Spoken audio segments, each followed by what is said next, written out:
Green Hybrid til områder med megen trafik eller dårlige vækstbetingelser. Slid, dårligt vejr og områder, hvor græs bare ikke vil gro, f.eks. områder med meget skygge eller våde jordforhold, er et kendt problem ved bl.a. sportsanlæg, legepladser og grønne områder med meget trafik. Før i tiden har det været kendt at bruge kunstgræs eller forskellige former for net til at reducere slid. Men nu har en mere naturlig kunstgræstype set dagens lys. Green Hybrid er en ny kunstgræsløsning, der kombinerer kunstgræs og naturligt græs. Den specielle konstruktion tillader, at det naturlige græs vokser direkte op imellem de naturtro kunstgræsstrå og blander sig. Green Hybrid beskytter dermed det naturlige græs, mens det vokser så stærkt.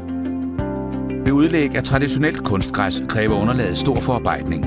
Dette er ikke nødvendigt ved Green Hybrid. Du kan blot rulle hybridnettet direkte oven på dit eget græs, så klarer naturen resten.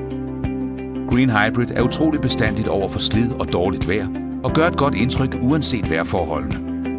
Eksempelvis vil din plæne i tørke stadig syne grøn, selvom det naturlige græs er blevet gulligt. Green Hybrid er derfor velegnet til områder med megen trafik eller dårlige vækstbetingelser.